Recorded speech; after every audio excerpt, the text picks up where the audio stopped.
A lot of the greatest leaders that we've ever had are leaving the workforce. So we're going to have to really invest in leadership and invest in the younger people that are coming into our organization so that they can take the baton. Together, we can build a technology that serves the small to medium-sized business really well and empowers them to navigate through this next phase. We get to work in an industry where we love what we do, but it's even more rare to love what you do, but also love who you get to do it with. You have the ability to see this is an A player, not because of who they are today, but because of who they're going to become. Leading an organization teaches you many things, but one thing you learn quickly is you have to adapt or you die. In part 2 of Tom's story, he knows it firsthand. J-Mark survived and thrived through tech revolutions because they never stood still. When others hung on to old ways, Tom adapted fast. Change wasn't an option. It was the only path forward. If you want the hard truth on survival and growth, you're in the right place. Hit subscribe and let's get started. So as you look to the future, there's a book that you wrote called Adapt or Die. Yeah. And if ever there was a time where we needed to adapt in the existential threat of our death, it is now. Yeah. But before we get into current reasons to adapt, I'd love to walk through a little bit of how J-Mark has adapted over the last decade and how you have had to have hard choices, hard decisions to adapt or die. Yeah, I think one of the hard parts about running an organization, even with all the brightest and the best people around you, is you have to make really hard choices around people, around how you're going to surround yourself, who you're going to be as an organization, how you want your brand to be known in the community, and some of the hard things we've had to do, turn people out of our executive team, ask a business partner to step down and not be a part of the organization anymore because he was no longer a culture fit. Yeah, how'd that conversation go? It was really tough. Yeah, walk me through what you were feeling going into it, how Yeah. you processed it, and how you delivered it. Well, I'm sure that I screwed it up, but at the time I had the gift, because we had a lot of people inside the organization that came to me and were like, we can't stay if this is going on. We love where the company's going. We trust you, but the way that this individual is, we just can't continue. Yeah. And so that put me in a sink or swim kind of a situation where I had to make a decision to let some great people go, or they were going to leave, or address a business partner. And I'd had multiple conversations, so it wasn't out of the blue, just in terms of behaviors and the way that things were going. But I finally had to come to him, and so I sent him a message at the time and said, "Hey, man, can we meet for a coffee?" And so we did, but we never made it inside. We actually just sat in his truck. And he said, "What's wrong?" I said, "Well, I'm about to ask you the hardest question I've ever asked." And he was like, "What's that?" And I said, "I have to ask you to step down."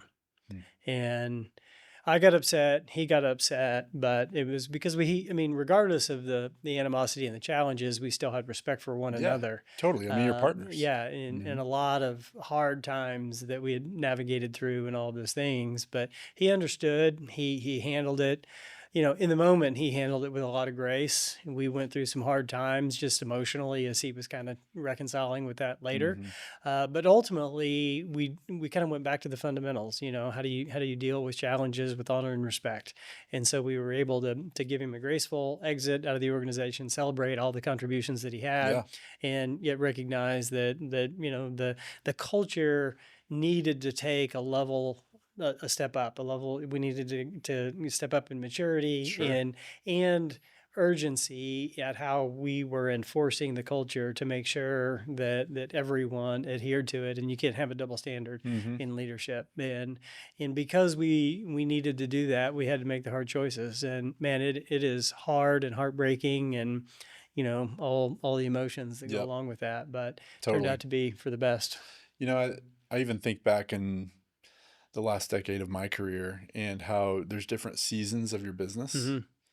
And there are times when in certain seasons, there's some people that aren't focusing on how to better themselves for the next season. Not saying this is what happened in your situation, But there's this phrase that I love, like spend time in the woodshed, Yeah, you know? I love it. And for me personally, as I'm looking to the future of where Midwestern's going, I'm putting in the necessary work to be the man for the job when the job shows up. Yep.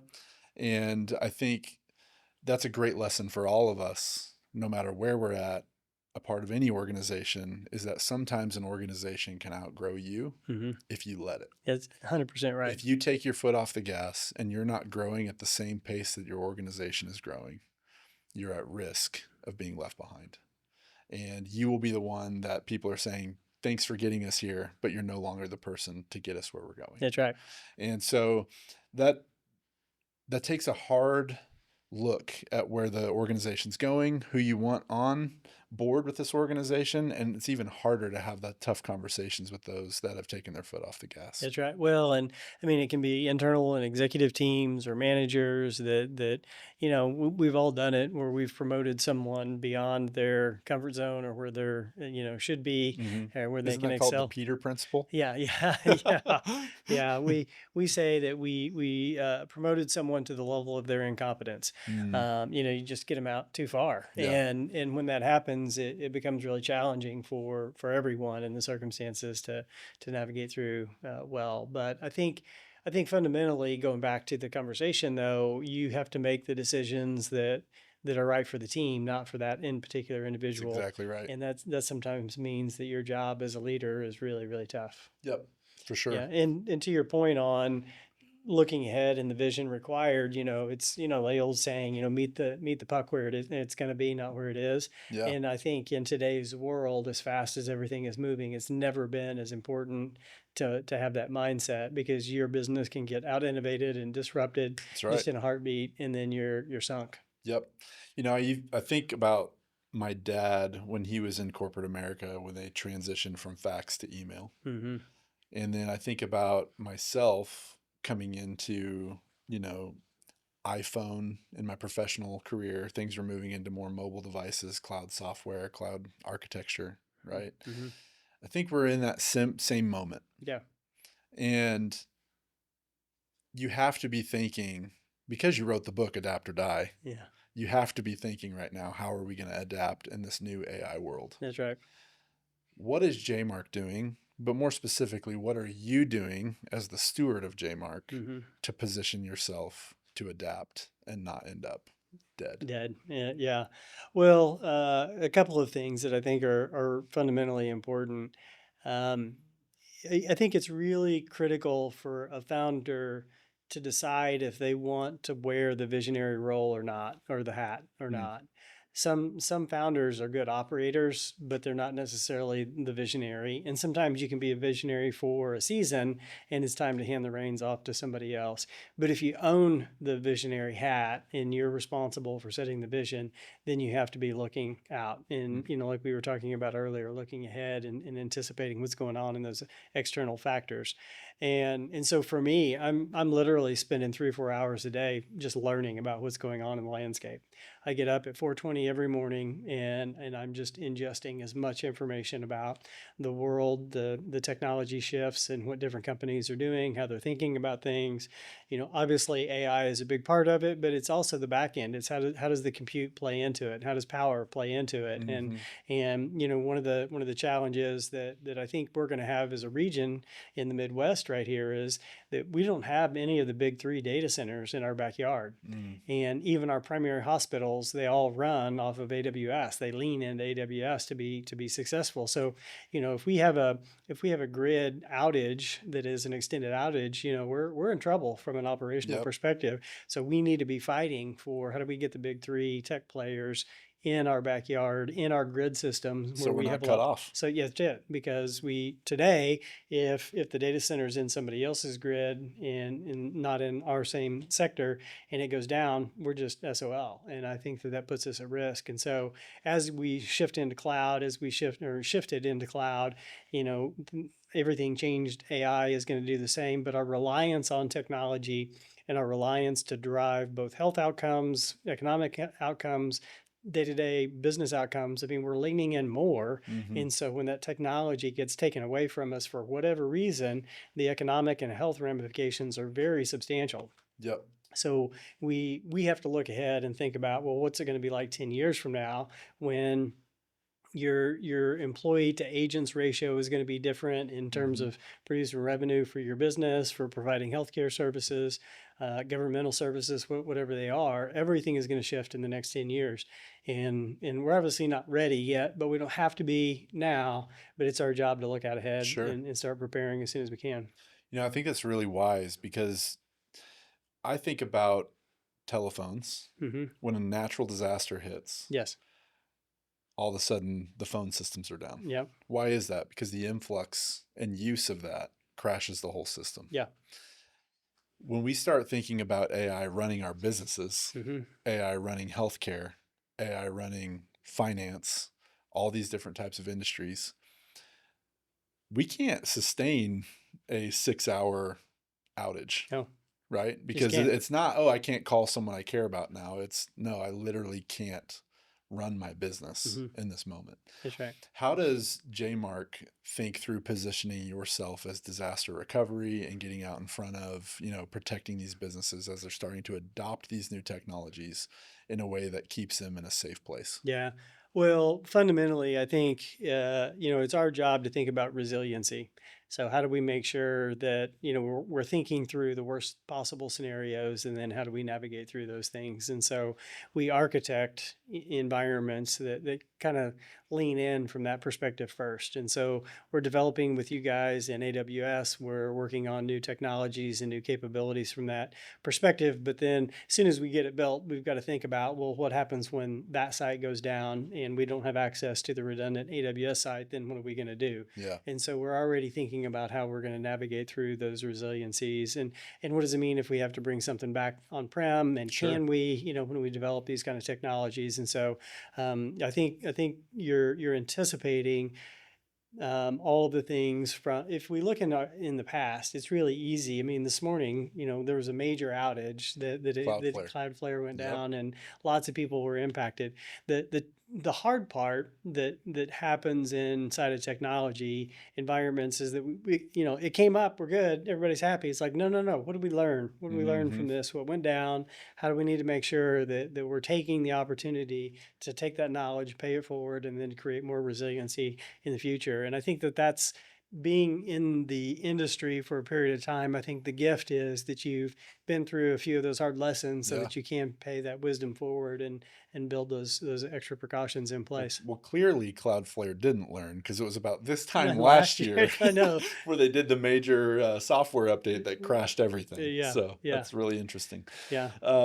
So I was actually just recently at a dinner with Greg Lavender, who was the global CTO of Intel, Hmm. VMware, Citibank. Um, Incredible career.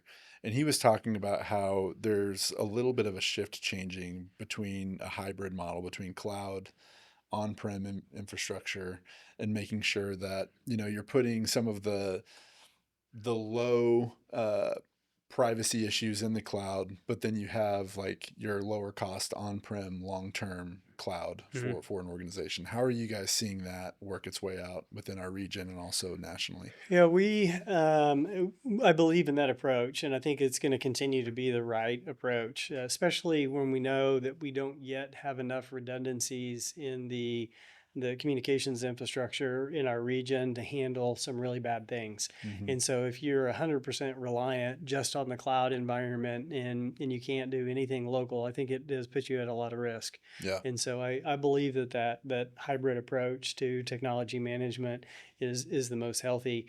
I think, as so many applications have moved to a SaaS environment, it we lose, as an infrastructure managed service provider, we lose some control, because if you're relying on a hosted ERP platform and they go down, there's nothing that we can do about that, and we Right. can't even build redundancies in. Hmm. And so our job is to help business owners and executive teams to think through those environments and to anticipate. So what are you going to do when your SaaS provider is down, and are you Yeah, okay to run standalone? Do you have a plan to navigate through kind of that business continuity strategy that's and great. those conversations? So, That's awesome. So the AI bubble, yep, that's what everyone's talking about right now. yep. Um, and whether or not some gas is getting released from that bubble. Hmm. What is your take on what you're seeing as far as AI and whether or not we're in a bubble? How does it look different from other bubbles that we've seen? What's your take? Well, really fun question. I think to a certain degree, I think it is a bubble. Simply because there's been so much money thrown at the market, and there's all these startups and all these organizations. I mean, literally billions and billions of dollars. I mean, at this point, if you take all the AI investments out of the GDP, it's flat. Mm. I mean, so I mean, it has had a profound impact, but it also says they're not all going to make it. Mm-hmm. Going back to the .com days and Yep. the bubble that existed then, we'll have a flattening. There's just no Mm-hmm. doubt, and it has to occur. However, I also believe in the technology, and I believe that the impact that it can have in the iterations that it can have. I mean, when we first started doing cloud computing, it wasn't awesome. It was just a different way to serve Yeah. an application to a user. And half the time, the experience really sucked at Yep. first. And that's kind of where we're at with AI. It's still new, and you can't always believe it because it'll hallucinate and it'll make shit up and it'll do all of its things. But fundamentally, we know that a hybrid environment, a cloud environment, will drive more value into a business because you can do more with it than you could do with on-prem, because you can't make that kind of an investment. Yeah. The same is true with AI. So, one of the crazy things that people don't know, or a lot of people don't, I'm sure you do, but AI has been around since the 50s Mm-hmm. in some form or another. It started off really, rudimentary machine learning and a lot of the real basic things. And so now it's kind of hit this headline. But generally speaking, it takes about 10 years for technology to really change business. Mm. So cloud computing, now it's kind of the normal thing, but 10 years ago, it, Right. it wasn't the normal thing. It was being talked about. You were on the bleeding edge if you were using it. That's Yep. right. And we'll see the business cycles, and it'll probably be accelerated than the normal technology trends just because it is so capable and impactful. Mm-hmm. So maybe it's 5, maybe it's 4, maybe it's 6, who knows? But I do believe that we're going to see an absolute transformation in the way that business is managed, because fundamentally we don't have enough humans to do some of the work that needs to be done. And so Right. this is going to give us the gift of new innovations to think about how we solve problems and how we do that kind of low-hanging fruit that nobody likes to do anyway, that we can Mm-hmm. automate. And we found through lots of studies that AI can actually create a better customer service experience and create better outcomes and solve problems way more efficiently than you can without it. And so I think it's kind of in an early phase, and I think that the gift is yet to come in what it's going to do to transform the business community, transform lives. Healthcare, we're seeing some Yep. incredible transformations is associated there. And I think the other thing that most people miss is the exponential impact of AI. Mm-hmm. So it's the stacking of multiple technologies together that really make the big impact that we're going to see You got it. cancer cured and I mean, when robotics. you think about, we've never really had the brain That's right. to put into a robot, right? And I think that's one of the gifts that this age of AI has given us is we now have commoditized intelligence, Yes. and everyone has access to the same level of knowledge at this point. Mm-hmm. Like same Anyway, level. yeah, If you can subscribe to ChatGPT, you have access to the same level of knowledge as a Harvard professor. that's right. And so when you can install that into robotics, and we're starting to see, Tesla's new robot that's coming out, Mm-hmm. and Elon was talking about how these robots will be better at surgery than our surgeons today. Yes. And when you start to think about this picture over the course of the next 5 to 10 years, it may seem like a bubble now, but just like the .com bubble after gas was let out, we are now Better for it. better for it. The markets are way beyond where the bubble was at the top of the .com bubble. Mm-hmm. And I think the same future can exist for us. 100% agree. I don't think it's doom and gloom in the end of the world. I think that is fear mongering. Hmm. But I definitely do think it's going to change humanity as we know it. And I think it's going to change it for the better. I do too. Yeah, I choose to have a positive perspective on it. I think that there are those that are doom and gloom, and Mm-hmm. the robots are going to kill everybody and all the things associated with that. But I don't think that that's the case.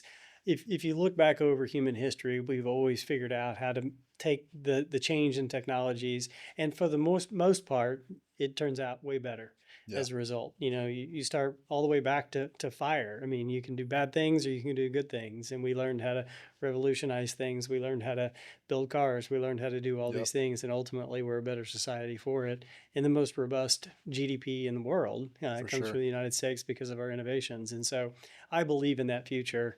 We do have to be careful. We have Yeah. to build health. We have to build the precautions into the AI tools, and we have to build the right core values, if you Mm-hmm. will. I believe into the fundamentals. I think we have an opportunity in the Midwest to lead with Midwest values as it relates to AI Yep. and help to navigate through how to do it well. I think what's beautiful about technology is that it's inherently neutral. Hmm. And we have an incredible ability as humanity to shape this tool Yes. for the good of us all. Hmm.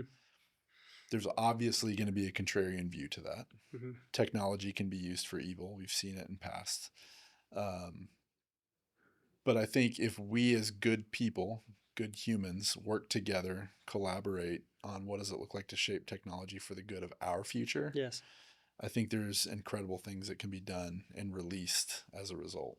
I absolutely no doubt it will. We're already starting to see it. I mean, in terms of business outcomes, healthcare diagnostics that have gone from Mm-hmm. sometimes weeks to days to hours to minutes Yep. as it relates to dissecting lots of information. And that's just kind of the tip of the iceberg. Mm-hmm. Iceberg. I mean, radiology, we're seeing the ability to detect things way before the human eye has ever been able to detect them. Yep. And then looking for anomalies in data.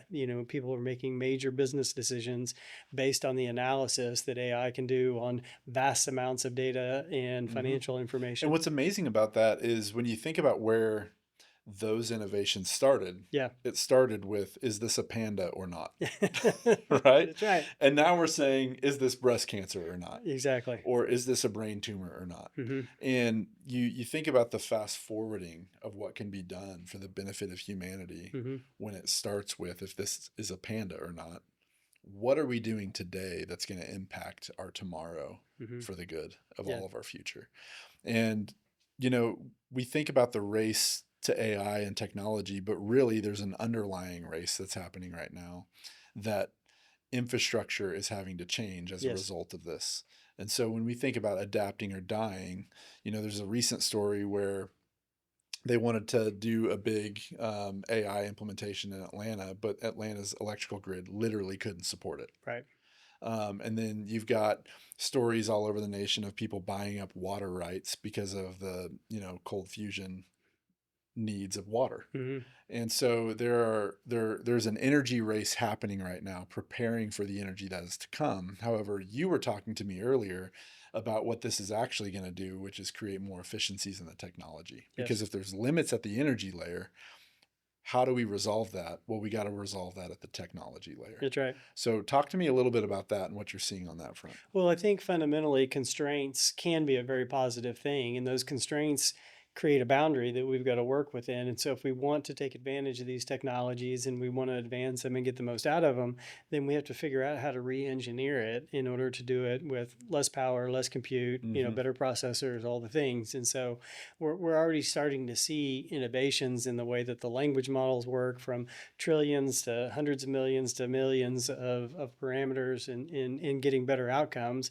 Because obviously when you hand something like ChatGPT or Grok or any of the big ones, you hand them the whole world's data, it's a lot to compute, it's a lot to Mm-hmm. digest. But for most practical purposes, you don't need to know all the Nope. knowledge. We can narrow it in to a Yeah. very specific way and use a lot less power and compute. And I think this is teaching us how to be efficient and how to do things well and more mindfully rather Yeah. than throw more money, throw more power, throw more compute at it, because ultimately we know that everything is finite. For instance, not every LLM that you're going to use in business needs to teach your employees how to build a meth lab. That's right.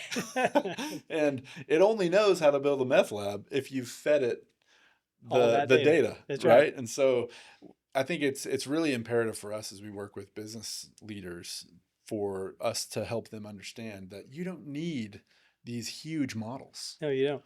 There's a lot of open source models out there. There's a lot of things that you can do to reduce the costs. There's also a lot of things that you can do to really fine tune the data set to be experts at the data that matters for that use case. Yes. And I think it's really cool what you all are doing at JMark on that front. We're doing a lot at Midwestern.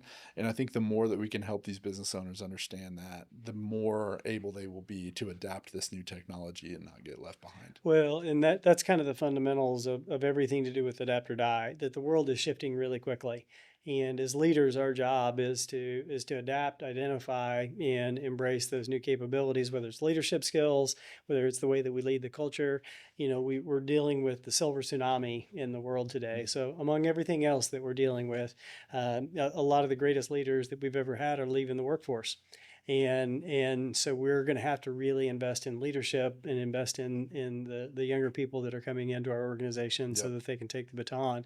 And so when we think about how that applies to language models and AI and all the concepts that you're talking about, one of the ways that you guys are helping us is to build those very refined models and then being able to combine that with our clients' data so that it's trained, it's built, purpose built for serving that business. And it doesn't have to be billions of dollars or millions of dollars. We can build a technology that serves the small to medium-sized business really well and empowers them to navigate through this next phase. Because context matters. Yes. Right? 100%. You can put an extremely smart person in a room with zero context of how to operate our business, and you're going to think this person's an idiot. Yes. That's exactly right. But you take a really smart person with the context of what the problems they're trying to solve are, fireworks go Yes. off. And I think at the base layer, that's what you all are able to do. Yeah, so that's the goal. That's awesome, man. So, we talk about these young leaders coming up. Yep. If you were sitting in a room with 10 potential founders that all had the grit, they all had the work ethic, they had the drive, the character, and they wanted to take that next step forward, what would you say to them? Buckle up, because there's going to be a lot of late nights and early mornings and sleepless nights. That would be the first piece. But if they have the grit and the foundation, my first advice would be to surround yourself with the people that you enjoy to be around, and that enjoys being around you as well. I mean, one of the best filters that I've figured out over the years, as an example, in hiring a salesperson into our organization, is, do I like going on a 2-hour road trip and sitting with that person, or do I like dread it? Like, For sure. If I'm dreading it, it's like bad hire. I can't do this. I can't get in a car at 3 a.m. and go on this trip. Yeah. So, I mean, in an environment like that, you're going to feed off of one another, and you're going to need to be around people that are going to lean into you, that give you energy, that you can give energy to, that you've got that, that kind of that stereotypical synergistic environment with. And I think it's just absolutely critical, because when you have the determination, when you have the grit, and you've got the team that is committed, and you like one another, and you lean in, there's not too much you can't overcome, because you can pretty well outwork it to a certain point. Certainly problems get to a point where you can't outwork it, but generally speaking, when you're in that phase and you're grinding through, great people working together, they can solve the problem. I love that. And, that reminds me of this thing I say to our team a lot, which is, it's very rare for you to love what you do. And we have an opportunity that we get to work in an industry where we love what we do. Right. But it's even more rare to love what you do, but also love who you get to do it with. Yes. And to me, that's what you're saying. When you can have a passion and a gifting to solve problems and create something people want to pay for, but you also have the ability to build a team that you love to do that with. Yes. That is whenever the stars align. man, and it's just, it's amazing. It is, and I think one of the things that I would encourage those founders, because when you come home, how you show up matters. For years and years, I would come home, and my family got the worst part of me Hmm. because I was tapped. I had given everything that I had from 4 in the morning until 5:30 or 6 or Yeah, 7 or whenever I got home, and so I showed up for dinner, and I was not a good dude.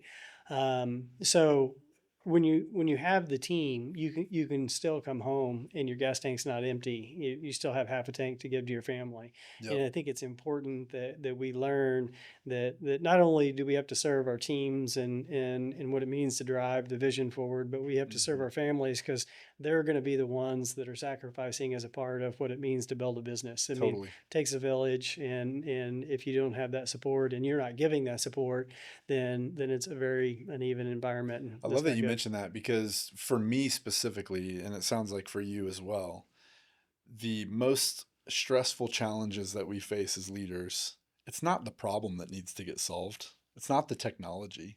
It's not this idea of something and we got to figure out how to accomplish it. It's the people issues. Hmm.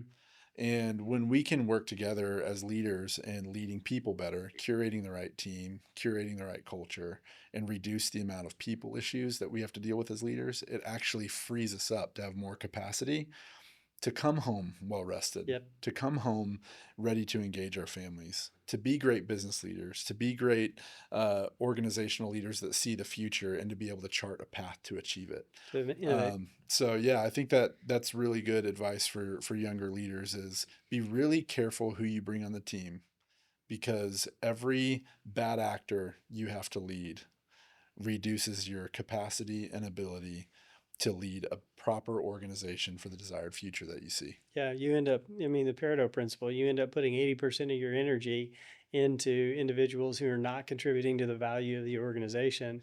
And the 20% goes to those rock stars that are carrying the load. Yep. And you want to be intentional about being able to flip that Hmm. and really investing into those rock stars. For sure. You know, because I mean, there's this term, eagles want to fly with eagles. Hmm. Eagles don't want to fly with pigeons. That's right. And I think you kind of feel weird saying that, because you're essentially calling a certain group of people in humanity pigeons. Hmm. But I think the quicker you turn to understanding that that is a reality, that there are certain high performers Hmm. and there are certain people that are just showing up to clock in Yep. and clock out. And we want to pay people what they're worth. We want to be a great organization where people are getting great value from it. But the more we can focus on creating an environment to where the A players are the heroes, Yes, you'll attract more A players, because rarely in society do they get the opportunity to work with a group of A that's players. right. The A players are usually put with B and C players. Hmm. But when you create a culture where A players exist, it will inevitably attract more A players 100% and agree. weed out the rest. So, And sometimes an A player and a B player and a C player doesn't necessarily mean performance. Sometimes it's just a cultural alignment. mm-hmm. It's okay for somebody to be a rock star salesperson and not work for Jmark because they don't fit our culture. I mean, Yeah, that's okay. And sometimes no is a good answer, and they can move on and do great work yeah, someplace else. And so, sure, there's A players and there's B players and there's C players, but I think it kind of depends sometimes on whether or not the individual is coachable, yeah, whether or not that they want to lean into it, because sometimes like we talked about earlier, you have the potential of a C player to be an A player, but they've never been challenged, or they've never been mm-hmm. pushed out of their comfort zone and had somebody believe in them Yep, at that level. But if you identify that they're just trying to clock in and ride the wave, mm-hmm. they're going to pull the whole team down. Yeah.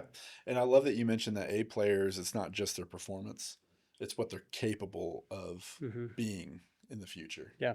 And I think you have the ability as a leader, the more people you work with, to see this is an A player, not because of who they are today, but because of who they're going to become. Yes. And I think that is a really good thing for young leaders to understand, is you really not only have to see who they are today, you have to see who they're going to be in your organization. Right. Another thing I want to mention too, that you've kind of touched on a little bit around culture. For me, it went through a season of really figuring out, why does Midwestern exist? Hmm. How do we do what we do? And what is it that we do? The whole Simon Sinek TED Talk, if you've ever seen it, Yes. or the book Start With Why. Mm-hmm. And someone that I really respect when I was going through that season, because I was reading all the books, trying to figure out exactly what to do. One of the Someone that I really respect came to me and said, I think Simon got it wrong. It's not start with why. It's start with who. Mm. Like, who do you want to be?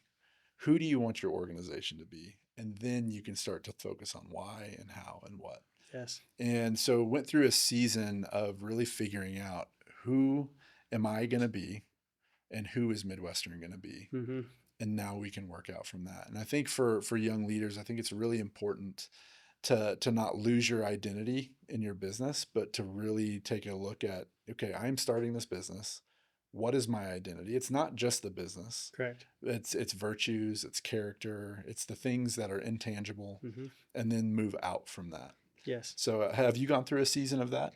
I would say so. Probably not as intentionally, but I went through a season where I just had to figure out how, because I was living in a time of just firefighting. Mm-hmm. And I had to kind of wake up and be like, this is not how I want to live my life. This is not what I want to do day in and day out. And this is not how I want to show up at home. This is not how I want to deal with the challenges where I can't Yeah. think about tomorrow. I'm always, thinking about the next fire. And so when I shifted that mentality from how do I want to operate, who do I want to be, where do I want to focus, then it was, to your point, how do I build a plan in order to facilitate that kind of an outcome Yeah. and surround myself with the right team and the right people, and you invest in those people. And we've been really fortunate at JMark. We've got the best team. I mean, just surrounded with rock stars all the way through the company.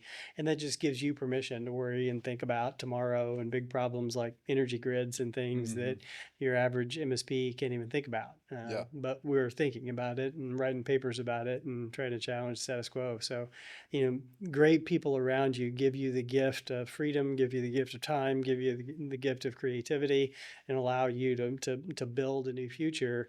And what I tell our team on a regular basis is that you want our company to be profitable so that we can invest in you in the future, and we have to be able to grow so we can give you a career opportunity, and you want me to be able to brainstorm and solve the problems for tomorrow so that we're building a better company. Mm-hmm. And when we put those things together through the power of teamwork, then it creates a great outcome. That's amazing. Well, I want to end with something a little bit different than we've done in other episodes. And, we talked about gratitude. Mm-hmm. And so let's act like everyone here that's impacted you in your Mm-hmm. life is standing right here. And Mm-hmm. you want to tell them thank you. Mm-hmm. Tell them thank you. Oh my gosh. There's not enough hours. So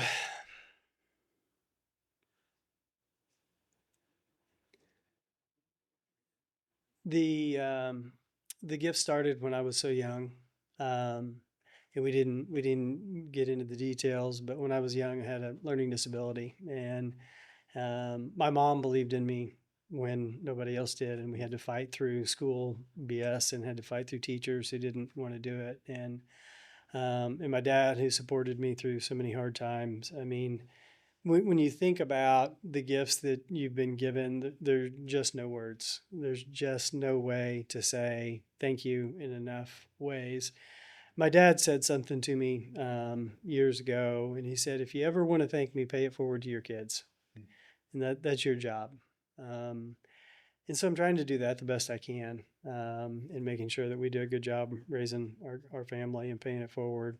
But fundamentally, I think one of the messages that I would share is thanks. You were right. Um, and I'm going to take the gifts that you've given me, and I'm going to do my best to make the world a better place, make you proud, and uh, and I'll be grateful forever. And there's just no words. Thanks, Tom. Yeah.